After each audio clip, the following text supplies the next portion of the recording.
Hello, welcome students to विद्या मंदिर IIT NIT cell. आज आपण लॉज ऑफ केमिकल कॉम्बिनेशन मधला थर्ड लॉ बघणार आहे. कुठला आहे? Law of multiple proportion. Law of multiple proportion. बघा काय आहे statement of the law. Statement of the law आहे when two elements combine to form two or more products, or we can say two or more compounds, then the mass of the other element इथं other element आपण कुठला घेणार आहे? Oxygen, which reacts with the fixed mass of the first element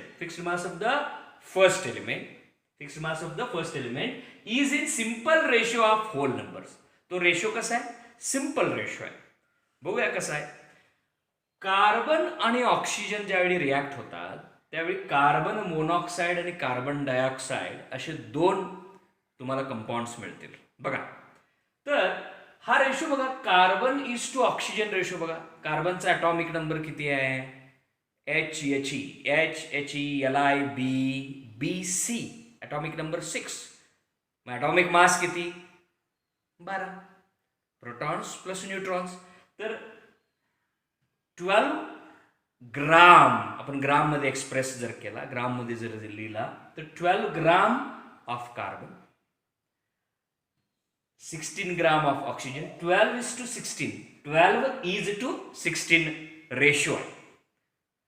मग 6:8 बर, 2 6 जा 12, 2 8 जा 16. आणखीन सिंपल रेशो केला 3:4. बरोबर आहे का?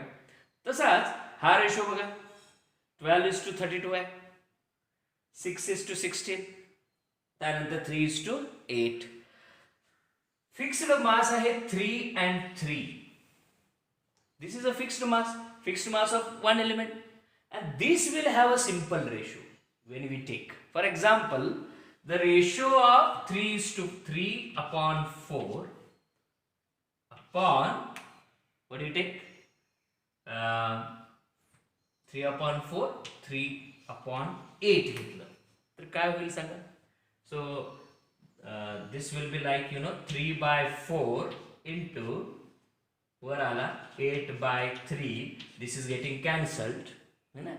4 1 जा, 4 2 जा, 2:1. दिस इज अ सिंपल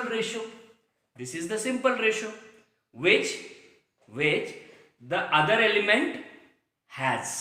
बघा इकडं, when two elements combine to form two or more products, then the mass of the other element कुठला? Oxygen. mass of the other element which combines with the fixed mass of the first element. इथं first element कुठला आहे? Carbon. तो त्याचा मास आपण fixed ठेवलाय आणि दुसरा व्हेरिएबल आहे, चेंज करतोय आपण दुसऱ्याचं. तर दुसरा जो चेंज करतोय त्याचा जो रेशो असतो बघा, तो simple ratio of whole numbers. बरोबर आहे का?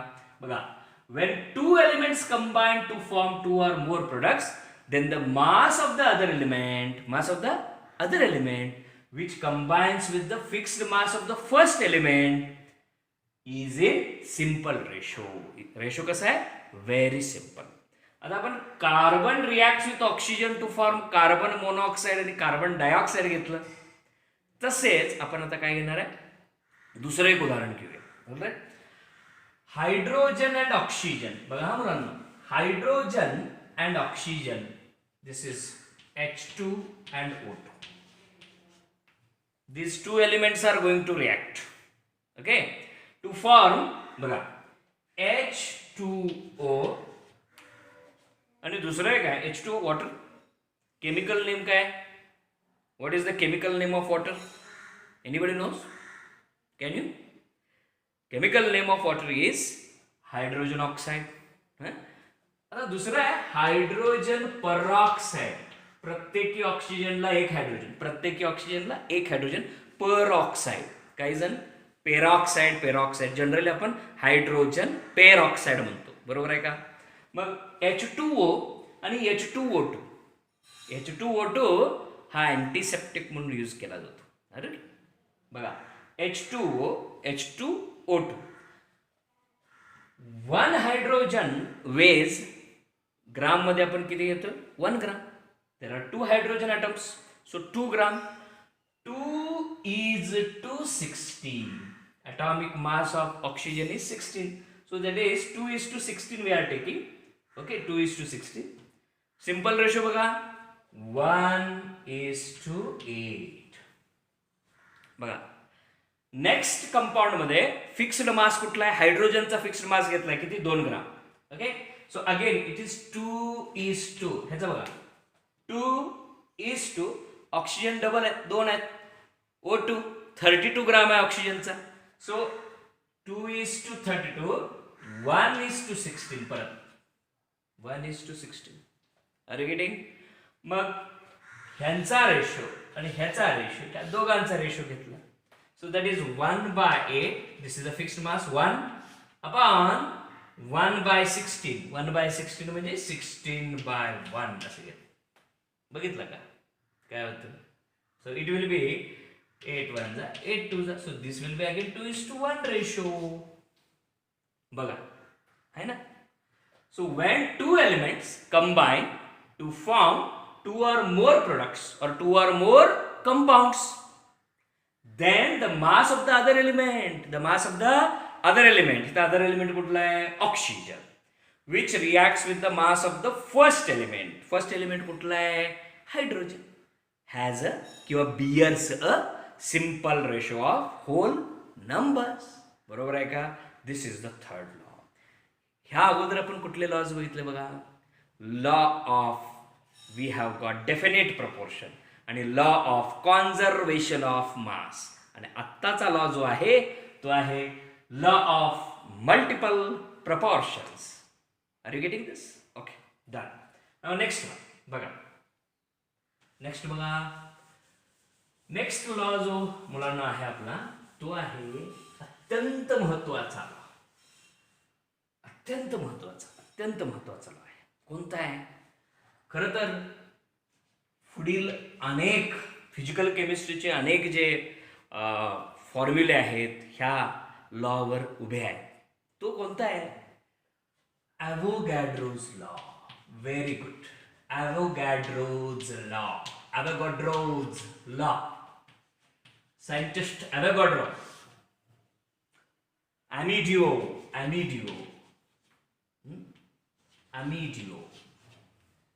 अमिदेवो ॲव्होगॅड्रो. ऑलराईट. त्यांनी काय सांगितलं? Very interesting law. कुठला आहे? Avogadro's law. त्यावेळी ज्यावेळी ॲव्होगॅड्रोनं हा लॉ शोधला त्यावेळी कंप्लीट कॉन्क्रीट आपल्याकडं प्रूफ्स नव्हते. त्यामुळे त्या लॉला अनेक वेळा त्यावेळी हायपोथेसिस म्हणजे भाकिताचं स्वरूप त्याला दिलेलं. बरोबर आहे. ॲव्होगॅड्रोज हायपोथेसिस. आजकाल आपण ॲव्होगॅड्रोज लॉ म्हणतो. काय आहे तो? बघा इक्वल समान. स्टेटमेंट आपले कसे पाहिजेत? ठॅक अगदी straightforward statements. Equal volumes म्हणजे आकारमान. Equal volumes of different gases. Equal volumes of काय? Different gases contain equal number of molecules किंवा मोल्स. बघा equal volumes of different gases. Now see here. Equal values of different gases contain equal number of moles or molecules. This is the statement of Avogadro's law. What is Avogadro's law? बघा equal values of different gases contain equal number of moles or molecules. म्हणजे काय? बघा आता for example आपण घेतलं hydrogen, okay, oxygen, nitrogen. इथं सगळ्यात महत्वाची गोष्ट काय माहितीये का, equal volumes of different gases contain equal number of moles or molecules at standard conditions or at same conditions of temperature and pressure, ज्याला आपण STP और NTP कंडिशन म्हणतो.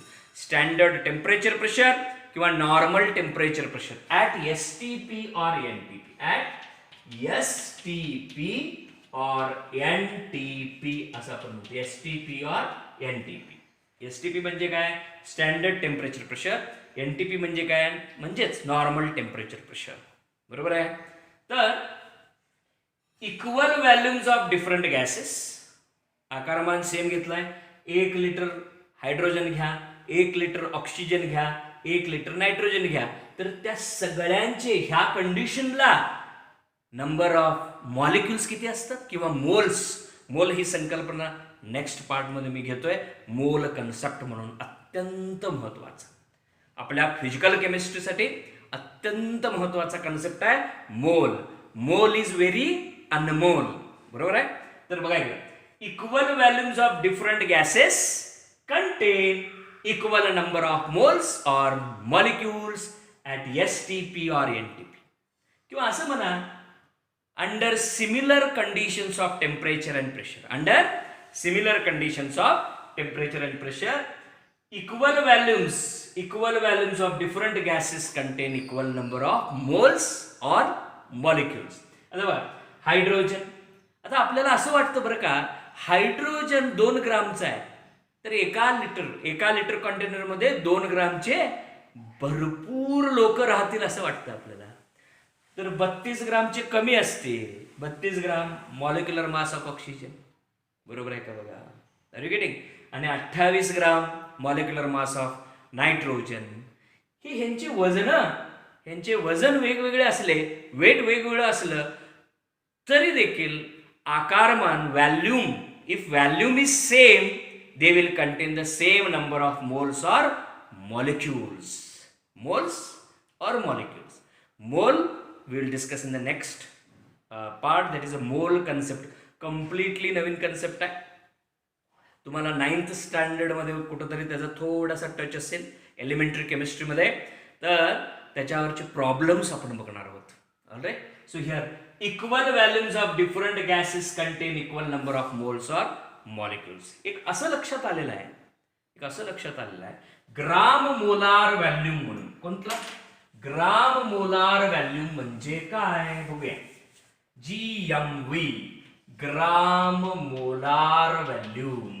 ग्राम मोलार व्हॅल्यूम म्हणजे काय, gram molar volume. Let us see what is gram molar volume. So आता hydrogen घेतला, right. तर हायड्रोजनचा 1 mole of hydrogen, समजा हा 1 हायड्रोजन आहे, 1 हायड्रोजनचा मोल आहे, तो किती घेतो आपण, 1 हायड्रोजन इज 1 ग्राम, 2 हायड्रोजनचा 2 gram, here 2 gram. So molecular weight of hydrogen is 2 ग्राम.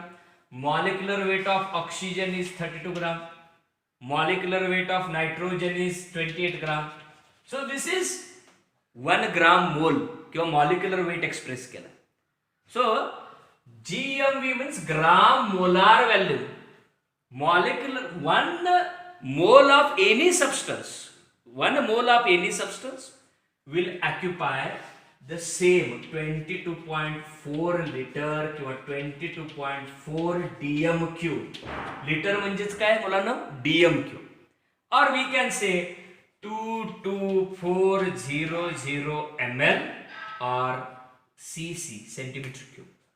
बघा, आपण मगाशी काय म्हणालो, व्हॅल्यूम जर सेम असेल, व्हॅल्यूम इक्वल व्हॅल्यूम असेल, इक्वल मोल्स, आणि इक्वल मोल्स असतील, भले त्याचं वेट वेगळं असावं हो, मॉलिक्युलर वेट वेगळा आहे. मोल आणि वेटचं रिलेशन मी सांगणार आहे मोल कन्सेप्टमध्ये. आता इकडं बघा की 1 मोल, सेम मोल सेम व्हॅल्यू.